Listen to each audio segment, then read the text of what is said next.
बिस्मिल्लाहिर्रहमानिर्रहीम। अस्सलाम वालेकुम नाज़रीन, आप यूट्यूब चैनल देख रहे हैं। मैं इमरान खान हूँ। हुकूमत की हालत वाकई बहुत बदली है और वाकई में एस्टेब्लिशमेंट भी अब तंग आ गई कि जनाजा कब तक उठाना है हमने। वैसे तो पाकिस्तानियों ने एस्टेब्लिशमेंट का जनाजा उठाया हुआ है 70-80 सालों से, और अब एस्टेब्लिशमेंट के कंधों पे खुद एक जनाजा आ गया है और उनकी अपनी करतूतों की वजह से आया। जिन लोगों को लाकर उन्होंने मुसल्लत किया, उनकी नालायकी का खुमियाजा उन्हें भी भुगतना पड़ रहा है। बहरहाल एस्टेब्लिशमेंट की या आसिम मुनीर साहब की इस वक्त की जो इंश्योरेंस पॉलिसी है वो यही वाले हुक्मरान है और किसी के साथ उनका गुजारा हो नहीं सकता। जहाँ पे इंसाफ होगा, जहाँ पे रूल ऑफ लॉ आएगा, वहाँ पे आसिम मुनीर साहब के लिए गुंजाइश कम हो जाएगी, क्योंकि पाकिस्तान में जुल्म और ज्यादती के साथ ही उन्होंने अपना रजीम कायम रखा हुआ है। बहरहाल ये अब वज़रा को कह रहे हैं कि आप ट्वीट्स करें, यानी वफाकी वज़रा को ट्वीट करने पड़ रहे हैं। उन सबको ये कहा गया कि आप स्टेटमेंट जारी करें कि हमने बड़ा शानदार बजट जारी कर दिया है जनाब, बजट के अंदर ये रिलीफ दे दिया, वो रिलीफ दे दिया। असल कहानी कुछ और है और वज़रा बेचारों से झूठ बुलवाया जा रहा है, क्योंकि और कोई झूठ बोलने के लिए तैयार नहीं है। पीएमएलएन के अपने जाती दानश्वर, उनके अपने घर के सहाफ़ी, वो सारे भी अब थू थू कर रहे हैं और वो ये कह रहे हैं कि आपने बेड़ा गर्क करके रख दिया इकोनॉमी का, हम अब आपका सपोर्ट नहीं कर सकते, अब हम आपको किसी किस्म की सहूलत नहीं दे सकते। तो आपके लिए ये सहूलत अब मुयसर नहीं है। यानी जितना झूठ हम बोल सकते थे हमने बोल दिया, इससे ज्यादा क्या बोले। आपने बेड़ा ही गर्क करके रख दिया आवाम का। आप तो प्रोटोकॉल के साथ बाहर निकलते हैं तो लोग हमें जूतियां मारेंगे। तो अब बहुत सारे ऐसे लोग जो पीएमएलएन की बिलावजह तारीफें करते थे वो भी हाथ खड़े कर गए हैं। यानी बिलावल ने, जरदारी ने, इन्होंने भी अपने आप को इस बजट से अलग करने की तैयारी कर ली कि जनाब हम नहीं है, ये जो कर रही है नून लीग कर रही है। एस्टेब्लिशमेंट के टाउट भी अब नून लीग के खिलाफ बोलना शुरू हो गए हैं। तो अब आखिरी हरबा ये था कि वज़रा को कहा गया कि यार तुम लोग तो ट्वीट करो ना, तुम लोग तो सब कहो कि जनाब बहुत अच्छी इकोनॉमी, बहुत अच्छा बजट। वज़रा क्या कह रहे हैं? नंबर एक, जो वो जोर लगा रहे हैं इस बात के ऊपर, जंग के हवाले से वो कहते हैं जी जंग में बड़ा रिलीफ दिया पाकिस्तानी कौम को पाकिस्तानी वजीर आजम ने। तो बात यह है कि जंग के दौरान पूरी दुनिया में जो सबसे करीब मुल्क था इस जंग के, ईरान के बिल्कुल साथ पाकिस्तान है ना, तो सबसे ज्यादा इंपैक्ट पाकिस्तान पर डाल दिया पकड़ के। यानी हमारी पेट्रोल की सप्लाई एक दिन नहीं रुकी। हमारे यहां पे वो कह रहे थे जी कंटेनरों टैंकरों के ढेर लगे हुए हैं, हमारे पास माल आ रहा है, कोई प्रॉब्लम ही नहीं है।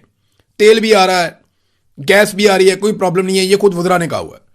लेकिन इसके बावजूद पाकिस्तान में लोगों को तरसा दिया गया। पूरी दुनिया में सबसे ज्यादा पेट्रोलियम मसनूआत पे कीमतें पाकिस्तान में बढ़ी, और ये आलमी कीमतों की वजह से नहीं बढ़ी। देखिए, आलमी कीमत में जब इजाफा होता तो किसी भी मुल्क के अंदर पेट्रोल की कीमत में इजाफा ही होता है। लेकिन हमारे यहां पेट्रोल की कीमत में इजाफा नहीं हुआ, हमारे यहां पे टैक्सेस में इजाफा हुआ था। पेट्रोल की कीमत तो वहीं पे थी, इन्होंने लेवियां उठा के 100 सवा सौ तक पहुंचा दी। जो लेवी वसूल की जा रही है ये पेट्रोल की कीमत नहीं होती। ये सारे टैक्स लेने के बाद जो इजाफी टैक्स लिया जाता है ये वो होता है। तो इजाफी टैक्सेस जो है वो बहुत ज्यादा इन्होंने वसूल किए। पूरी दुनिया में जंग के बहाने जिस मुल्क ने अपनी कौम को लूटा है वो पाकिस्तान है। तो वज़रा कह रहे हैं जनाब जंग में बड़ा अच्छा काम किया। फिर रिलीफ के दावे किए गए कि जनाब अवाम को बहुत रिलीफ दिया गया, ये दावे किए जा रहे हैं। कौन सा रिलीफ दिया अवाम को? जो 200 यूनिट तक के लोगों के ऊपर थोड़ी बहुत सब्सिडी थी वो भी खत्म कर दी गई। आम आदमी बिजली का बिल 4 गुना पे कर रहा है। कई लोग बेचारे जो है वो फिक्स चार्जेस से परेशान हो गए हैं। जिन लोगों ने सोलर लगाए थे तंग आके, उनकी जिंदगी भी अजाब बना दी गई है। इंडस्ट्री जो है वो सारी की सारी बिठा दी गई है। गरीब आदमी, छोटी इंडस्ट्री, छोटा कारोबारी लोग, ये सब बहुत परेशान है। आप देख लें, ईद के ऊपर ताजरों ने प्रेस कॉन्फ्रेंस करके कहा कि हमारे यहां पे खरीदारी 70% कम हो गई है, हमारी सेल में 70% तक कमी हुई है। ये बहुत बड़ी कमी है। पाकिस्तान का पूरा मईशत का भट्टा ही बैठ गया, तो आम आदमी को तो रिलीफ मिला कोई नहीं। और हुकूमत के अपने लोग कह रहे हैं कि 8.7 अरब डॉलर ये अशराफिया के ऊपर खर्च कर दिए गए सब्सिडीज कीमत के अंदर। उनको ये छूट दे दी गई, उन्हें रिलीफ दे दिया गया। गरीब आदमी के लिए टके का रिलीफ नहीं है, गरीब आदमी को कुछ नहीं दिया गया। लेकिन अशराफिया को क्या कुछ दिया गया? अरबों डॉलर्स के उनको रिलीफ दे दिए गए। यानी जितना पैसा हमने 3 साल में आईएमएफ से लिया, उतना पैसा हमने 1 साल में अशराफिया की जेब में डाल दिया। यह किया पाकिस्तान के साथ। यानी पाकिस्तान जितना भी कर्जा लेता है, यानी रोजाना के हिसाब से अगर हम करें तो 20 से 25 अरब रुपए रोज के बनते हैं। 22-23 अरब रुपए के आसपास की वो अमाउंट है। रोजाना पाकिस्तान इतना कर्जा लेता है। तो ये जितना कर्जा पाकिस्तान लेता है ये जाता कहां, इसका तो हिसाब ही कोई नहीं है। लेकिन अब पता चल रहा है कि ये छूट दी जाती है अशराफिया को, अलीट क्लास को, अपने आसपास के लोगों को। मगरमच्छों को यह पैसा खिलाया जाता है और यह रिलीफ मगरमच्छों को दिया गया है, आम पाकिस्तानियों को नहीं दिया गया। फिर माशी तरक्की के इन्होंने दावे कर दिए। जहां पे इमरान खान साहब माशी तरक्की के इशारे छोड़कर गए थे ना, ये उसके आद में भी नहीं पहुंचे अभी तक। इमरान खान साहब जो तरक्कियाती मंसूबे उनके दौर में चल रहे थे वो तो सारे बंद हो गए, जिन्होंने बाद में डिलीवर करना था। तरक्कियाती बजट जो है वो इन्होंने आधा कर दिया।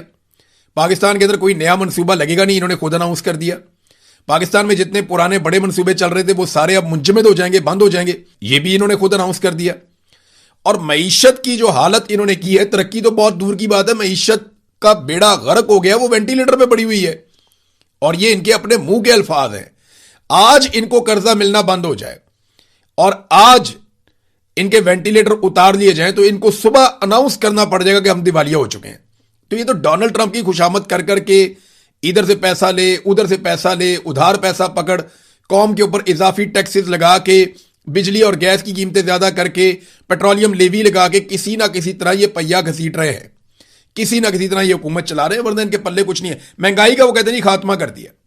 कोई एक चीज बताएं जो पहले से सस्ती हो। बिजली पहले से महंगी है, 1 गुना 2 गुना नहीं, इससे भी ज्यादा महंगी है।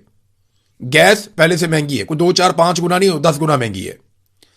पेट्रोल पहले से महंगा है, कितना महंगा है? डबल से भी ज्यादा कीमत का है। और कोई चीजें बताएं। आटा जो 1100 रुपए का मिलता था वो 3000 के आसपास पहुंच जाता है, वो भी पहले से महंगा है।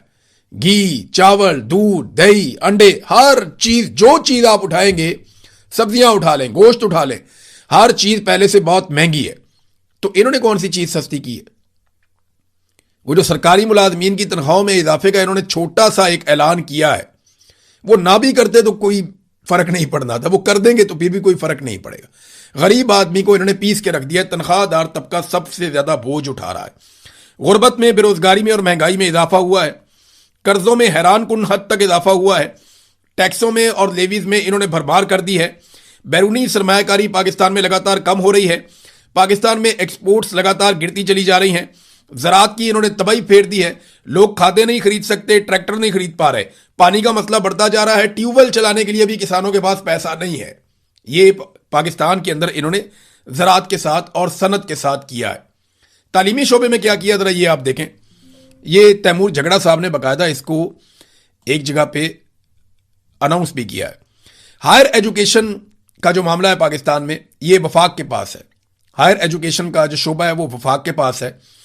तो यहां पे 278 यूनिवर्सिटियां हैं पाकिस्तान के पास, 278 ये यूनिवर्सिटियां हैं पाकिस्तान के पास, जिन्हें हायर एजुकेशन कमीशन बजट देता है। हायर एजुकेशन का जो बजट है 2022 से 2025 तक, यानी इमरान खान की हुकूमत गिरने से लेकर 2025 यानी पिछले साल तक 65 अरब रुपए इसका बजट रहा, उससे नहीं बढ़ाया गया। यानी आखिरी मरतबा जो बजट बढ़ा वो इमरान खान साहब के दौर में बढ़ा, तब से लेकर अब तक ये 65 अरब का बजट ही रखा गया, उससे बढ़ाया नहीं गया। और इस साल भी उस बजट को 65 अरब रुपए ही रखा गया। अब आप अगर देखें तो ऐवान सदर का बजट बढ़ रहा है, वजीर आजम हाउस का बजट बढ़ रहा है, इनके जाती अखराजात बढ़ रहे हैं, जो वजारतें इनके काम की हैं वहां बजट बढ़ रहा है, दिफाई बजट हर साल बढ़ता चला जा रहा है, लेकिन तालीम का बजट नहीं बढ़ रहा। मुझे बताएं, पाकिस्तान को बम आगे लेकर जाएंगे या पाकिस्तान को तालीम आगे लेकर जाएगी? आप दिफाई बजट बढ़ाएं, जरूर बढ़ाएं। पाकिस्तान का दिफा मजबूत होना चाहिए, बहुत मजबूत होना चाहिए, लेकिन हम आगे तालीम के साथ जाएंगे, हम आगे हुनर के साथ जाएंगे। तालीम के ऊपर आप पैसा नहीं लगा रहे। ईरान ने जो पूरी दुनिया का मुकाबला किया है वो अपने इंजीनियर्स के जरिए किया, अपने डॉक्टर्स के जरिए किया, अपने पढ़े लिखे लोगों के जरिए किया। इस रीजन के अंदर तालीम में सबसे बेहतर हालत ईरान की है। वो कोई ऐसा मुल्क नहीं है जहां पे तालीम नहीं है। इस रीजन का जो पूरा एक डाटा आया, मैंने कल आपको पढ़ के सुनाया, वहां पे नंबर 1 मुल्क ईरान है। सबसे ज्यादा टेक्निकल एजुकेशन हासिल करने वाले लोग वहां पे मौजूद हैं और वहां की यूनिवर्सिटियों में लोग बहुत आला तालीम हासिल कर रहे हैं। तो आपने क्या किया? आपको दिफा के लिए, आगे बढ़ने के लिए पढ़े लिखे लोगों की जरूरत है। तो हायर एजुकेशन कमीशन का बजट वो बढ़ नहीं रहा, वो वहां भी खड़ा हुआ है, लेकिन दिफा का बजट बढ़ रहा है। बाकी बहुत सारे शोबों में बजट बढ़ रहा है।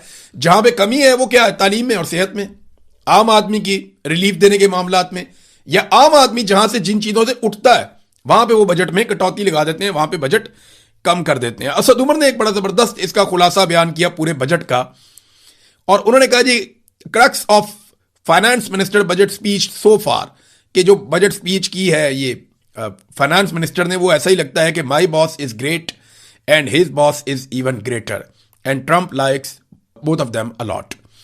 वो कह रहे हैं जी कि मेरा बॉस जो है ना वो बड़ा अजीम है और उसका बॉस जो है वो उससे भी ज़्यादा अजीम है, और ट्रंप जो है वो हमारे दोनों बॉसेस को बहुत पसंद करता है। बस यही है कहानी लग रही है बजट स्पीच में।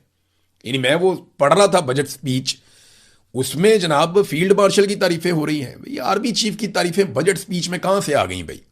वो एक बजट है, एक ऐसी दस्तावेज है जिससे अपने पाकिस्तान को चलाना है। वहाँ मईशत की बात करें, आप बताएं अपने मईशत के अंदर कौन से अहदाफ हासिल किए, फिर आप बताएं उन अहदाफ से अगले टारगेट आपके क्या हैं, कौन से टारगेट आपके पूरे हुए, कौन से टारगेट आपके पूरे होने हैं। जो उठता है वो फील्ड मार्शल की तारीफें शुरू कर देता है। वो ऐसा लगता है पूरा निजाम फील्ड मार्शल के जूते पॉलिश करने के ऊपर खड़ा है। ये शहबाज शरीफ साहब ने ऐसी तरह डाली है, ये गए जाके अक़वाम मुत्तहिदा के अंदर शर्मिंदा करवाया, वहां पे फील्ड मार्शल की तारीफें कर दी पकड़ के। कोई एक फोरम नहीं है जहां पे ये फील्ड मार्शल की तारीफ करना भूलते हो। एक सरकारी मुलाजिम है, वो बेचारा अपना काम कर रहा है, उसको अपना काम करने दो, वो रिटायर हो गया अपने घर जाए। इन्होंने उठा के उसको पता नहीं क्या बना दिया। देखिए, नॉर्मलाइज करें चीजों को, पाकिस्तान को एक नॉर्मल मुल्क की तरह चलने दें, सरकारी मुलाजिम को सरकारी मुलाजिम रहने दें। ये जो चीजें हैं, इन्होंने ही पाकिस्तान को हमेशा नुकसान पहुंचाया। फिर डिक्टेटर आ जाते हैं यहां पे, लंबे लंबे अरसे तक बैठे रहते हैं, फिर उठते ही नहीं है। नाजरीन, एक बात और मैं यहां पे आपको याद दिलाना चाहूंगा कि बिलावल और उसके वालिद आसिफ जरदारी, इन दोनों ने हर गलत काम में नून लीग का पूरा पूरा साथ दिया, चाहे वो आईनी तरामीम हो, चाहे वो मिलिट्री एस्टेब्लिशमेंट के हाथ मजबूत करना हो। अपने मुंह से इन्होंने कहा कि हम एस्टेब्लिशमेंट के हाथ मजबूत करेंगे। चाहे वो तमाम 4 बजट हो, अब ये 5वां बजट आ रहा है, चाहे वो महंगाई हो, चाहे वो मईशत की तबाही हो, हर चीज में पीपल्स पार्टी पीएमएलएन के साथ शरीके जुर्म है। फजलुर रहमान साहब ने इनको बाहर बैठ के इमदाद फराम की, पहले साथ बैठकर की 1-2 साल, और उसके बाद बाहर बैठकर फजलुर रहमान साहब ने इन्हें इमदाद फराम की है। तो 4 बजट जो है उनमें पीपल्स पार्टी ने बाकायदा वोट किए। अभी भी पीपल्स पार्टी वोट करेगी। पीपल्स पार्टी हर जुर्म में बराबर की हिस्सेदार है। लेकिन बिलावल इक्का दुक्का जुमले बोल के किसी तरह यह साबित करने की भी कोशिश करता है नूरा कुश्ती के जरिए कि भाई हम तो अपोजिशन है। यानी आप बिलावल जो इस वक्त वारदात खेल रहा है वो ये कर रहा है कि अपोजिशन भी हम है और हुकूमत का बजट भी हम पास करवा रहे हैं। ये आईनी तरामीम भी हम करवाएंगे लेकिन अपोजिशन भी हम है। ये पीएमएलएन का हर चीज में साथ भी हम देंगे लेकिन पीएमएलएन के खिलाफ भी हम है। तो ये एक नूरा कुश्ती जो इमरान खान साहब ने बहुत पहले इस कौम को समझाया था, ये नूरा कुश्ती करके कौम को दिखाते हैं और बेवकूफ बनाने की कोशिश करते हैं कि जैसे जो कुछ हो रहा है वो पीएमएलएन जिम्मेदार है, लेकिन पीपल्स पार्टी इसके लिए जिम्मेदार नहीं है। मगर हर चीज में पीपल्स पार्टी पीएमएलएन का साथ भी देती है। नाज़रीन, अब मैं आपको चंद अल्फाज सुनाना चाहता हूं। ये मैं आपको लेकर चलता हूं आज़ाद कश्मीर। आज़ाद कश्मीर में अवाम के धरने अभी भी जारी हैं और जो ज्वाइंट अवामी एक्शन कमेटी है उन्होंने कुछ अहम फैसले करने हैं। शायद आज के दिन में उनके ये फैसले हो जाएंगे और फिर पता चलेगा कि ये मामला किस तरफ को जाता है। अवाम आगे की तरफ बढ़ती है या यहीं पर रावला कोर्ट के अंदर वो धरने देकर बैठे रहेंगे। बहुत सारा प्रोपेगेंडा किया इन लोगों के बारे में। यानी पहले ये कहा गया टाउटों की जानिब से कि इनमें खवातीन की शमूलियत नहीं है, लिहाजा ये लोग जो हैं शरपसंद हैं, इन लोगों को रिजेक्ट कर दिया गया है। फिर खवातीन आ गई निकल के और पहली मरतबा आज़ाद कश्मीर की तारीख में खवातीन निकल कर आई और उन्होंने धरने में ना सिर्फ वो बैठी बड़ी तादाद में बल्कि उन्होंने धरने में तकारीर भी की। फिर दोबारा टाउटों ने मुंह खोला तो उन्होंने कहा जी खवातीन को बुलाकर क्रैकडाउन से बचने के लिए उन्हें ह्यूमन शील्ड बना लिया गया। अंदाजा करें आप बेशर्मी का। यानी पहले कह रहे हैं कि खवातीन नहीं है लिहाजा ये तहरीक फारग है। जब खवातीन आई तो उन्होंने कहा जी देखे खवातीन को आगे कर दिया ताकि वो सिक्योरिटी फोर्सेस के क्रैकडाउन से बच सकें। हालांकि उनके इतने सारे लोग शहीद हो गए हैं, लगातार उनके लोग जख्मी हो रहे हैं, बेशुमार उनके लोगों को जो है वो परेशान किया गया है, उनका नुकसान भी हो रहा है, माशी नुकसान भी उनका हो रहा है और उनका जानी नुकसान भी हो रहा है, उनका माली नुकसान भी हो रहा है। लेकिन इसके बावजूद वो लोग डट कर खड़े और मुकाबला कर रहे हैं। अब जरा आप सुने उमर नजीर कश्मीरी को। उन्होंने ना एक तकरीर की है, ये एक छोटा सा हिस्सा मैं आपको सुनाता हूं। पाकिस्तानी लोगों को मुखातिब होकर उमर नजीर कश्मीरी क्या कह रहे हैं, ये जरा आप सुनिए। क्या मैं पाकिस्तानी अवाम से कहना चाहता हूं, ये लाखों का मजमा आपसे कह रहे हैं, क्या हम पाकिस्तान के खिलाफ हैं? क्या हम पाकिस्तान के खिलाफ है? पाकिस्तानी रियासत के खिलाफ है? पाकिस्तानी अवाम आपके खिलाफ है। पाकिस्तानी अवाम हमारे भाई है, हमारे भाई है, हम उसके खिलाफ नहीं है। इनकी ताइज से, इस मलबे की ताइज से ना हमारा झगड़ा पाकिस्तानी रियासत से, ना हमारा झगड़ा पाकिस्तानी अदारों से, ना हमारा झगड़ा पाकिस्तानी फोर्सेस से, और पाकिस्तानी अवाम से तो हमारा झगड़ा बनता ही नहीं। वो हमारे एहताजी हैं। सुना नाज़रीन आपने, और भी बहुत कुछ बोला। इन्होंने ये भी बोला कि लानत भेजते हैं इंडिया के मामलात के ऊपर, और इन्होंने इंडिया से शिकायत भी की। उन्होंने कहा कि जम्मू कश्मीर के अवाम के साथ हम हैं, पाकिस्तान के अवाम के साथ हम हैं, और साथ में इन्होंने कहा कि ये जो हम पे इल्ज़ाम लगाया जाता है उसकी तकलीफ का इजहार किया। तो एक तरफ काला चैनल है जिसको एजेंसियां चलाती हैं। पाकिस्तान की मिलिट्री एस्टेब्लिशमेंट ने सोशल मीडिया के मुकाबले में अपने कुछ चैनल्स लॉन्च किए थे, जिनमें एक काला चैनल भी है। काले चैनल के और भी बहुत सारे छोटे छोटे इधर उधर उन्होंने ग्रुप बनाए हुए हैं। कुछ सहाफ़ियों को उन्होंने बरतानिया में, इधर उधर मुख्तलिफ मुल्कों में लॉन्च भी किया हुआ है काले चैनल के अंदर। तो ये जो काला चैनल जिसकी काली करतूतें हैं, इसके लोग दिन रात ये साबित करना चाह रहे थे कि ये जो कश्मीरियों की जॉइंट अवामी एक्शन कमेटी है ये कोई जत्था है। लेकिन कश्मीरियों ने अपने इत्तेहाद से साबित किया कि वो जत्था नहीं बल्कि वो कश्मीरी अवाम है, और वो अवाम की आवाज़ है। ख़वातीन भी उसमें निकल आई। फिर वो ये साबित करने पर लगे हुए थे कि ये इंडियन स्पॉन्सर्ड हैं और इंडिया इनको सपोर्ट कर रहा है, और ये पाकिस्तान को तोड़ना चाहते हैं या कश्मीर को इंडिया के साथ लेकर जाके मिलवाना चाहते हैं। कोई इस तरह की बातें उन्होंने करना शुरू की। लेकिन इन तमाम प्रोपेगेंडों का तोड़ ये चंद सेकंड की वीडियो के अंदर जो मैंने आपको सुनाई, ये 1 मिनट से भी छोटी वीडियो है, 2.5 मिनट का ये पूरा क्लिप है, मैंने ये सुना है। तो सारा प्रोपेगेंडा वाड़ के रख दिया उमर नजीर कश्मीरी ने। काला चैनल जो है उसकी सारी इन्वेस्टमेंट जाया हो गई। देखिए, बयानिया ऐसे नहीं बनता, ये नफरत फैलाने का काम कर रहा है। जो पाकिस्तान की मिलिट्री एस्टेब्लिशमेंट या जो एजेंसियों ने काले चैनल या इस तरह के और चैनल्स बनाए हुए हैं, उनके जरिए से वो लगातार नफरत फैला रहे हैं। उनके जरिए से वो लगातार पाकिस्तान को तोड़ने की साजिश कर रहे हैं। उनके जरिए से वो बिल्कुल वही काम कर रहे हैं जब बांग्लादेश टूटा था, उस वक्त जनरल याह्या के लोग ये काम कर रहे थे, जो आज दोबारा से काले चैनल से और इस जैसे लोगों से ये काम करवाया जा रहा है। बहरहाल ये प्रोपेगेंडा बेनकाब हो गया। उमर नजीर कश्मीरी के मुंह से आपने सुन लिया, तो अब टाउट्स क्या कहेंगे? अब वो किस तरीके से कश्मीरियों को गद्दार करार देंगे? ये गद्दार गद्दार कहने वाला सिलसिला बंद होना चाहिए। पाकिस्तान हम सबका है, हम सारे पाकिस्तान के मालिक हैं। हम सबको पाकिस्तान से एक जितना प्यार है। कोई यूनिफॉर्म के अंदर है, कोई यूनिफॉर्म के बगैर है। तो ऐसा नहीं है कि यूनिफॉर्म के अंदर जो है उसको ये हक हासिल है कि वो पाकिस्तान के सारे फैसले करे। पाकिस्तान के फैसले पाकिस्तान की अवाम करेगी, और पाकिस्तान का हर शहरी पाकिस्तान का वफादार है। लोगों को गद्दार मत बनाओ। सबकी अपनी अपनी ओपिनियन होती है, इख्तलाफ राय को गद्दारी की वजह मत बनाया जाए। नाजरीन, जहां पे एक और बड़ी खबर है, और बैनुल अक़वामी सतह पे अमेरिका और ईरान का मुआहिदा, और यह मामला अब काफी आगे बढ़ चुका है। डोनाल्ड ट्रंप ने भी अनाउंस किया था, पाकिस्तानी प्राइम मिनिस्टर ने भी अनाउंस किया है, और उसके अलावा इस पे दीगर जगहों से भी अनाउंसमेंट्स आ रही हैं। यानी अब ईरान की तरफ से भी इसकी कंफर्मेशन आई है। तो वो कौन सी चीजें हैं जो ईरान और अमेरिका में तय पा रही हैं? ईरानी सोर्सेज ने 14 निकात बताए हैं। डोनाल्ड ट्रंप ने इसको गैर संजीदगी कहा कि इन चीजों को भी पब्लिक नहीं करना चाहिए। दूसरा, डोनाल्ड ट्रंप ने कहा कि यूरोप के किसी मुल्क के अंदर ईरान के साथ मुआहिदा हो सकता है, तो ये पाकिस्तान में होना चाहिए। वैसे उसूली तौर पे मेरी तो ये ख्वाहिश है, जितनी पाकिस्तान ने मेहनत की है, लेकिन डोनाल्ड ट्रंप ने हमें तारीफों पे ही रखा हुआ है। बाकी रिलीफ उन्होंने सारे इंडिया को दिए हैं, पाकिस्तान को रिलीफ कोई दिया नहीं। बहरहाल जो मुआहिदे की शराइत हैं जो अभी तक मंजर आम पे आई, और इन पे ये कहा जा रहा है कि फाइनल कुछ भी नहीं है, लेकिन जो चीजें मेन हैं वो मैं आपके सामने रख देता हूं, और आपको हैरत भी होगी कि ये अमेरिका ने जंग कहां से जीती है। फिर नंबर 1, लबनान समेत तमाम महाजों पर जंग का फौरी और मुस्तकिल खात्मा हो जाएगा। नंबर 2, अमेरिका का ईरान के दाखिली उमूर में अदम मुदाखलत और इस्लामी जमहूरिया ईरान की खुद मुख्तारी के एहतराम का अहद। नंबर 3, 30 दिन के अंदर बहरी मुहासरे का मुकम्मल खात्मा अमेरिका करेगा और ईरान के इतराफ से अपनी फौजें वापस बुलवा लेगा। नंबर 5, ईरानी इंतजामात के तहत, ये जुमला आपने याद रखना है, ईरानी इंतजामात के तहत 30 दिन के अंदर आबने हुर्मस को दोबारा खोल दिया जाएगा। यानी ईरानी इंतजामात के तहत, पहले की तरह नहीं होगा। नंबर 6, तेल, पेट्रोकेमिकल मसनूआत और उनके जो बाकी चीज़ों की फ़रोख्त पर जो पाबंदियां हैं वो ख़त्म हो जाएंगी। ईरान को अपनी मालियाती वसाइल तक मुकम्मल रसाई मिल जाएगी।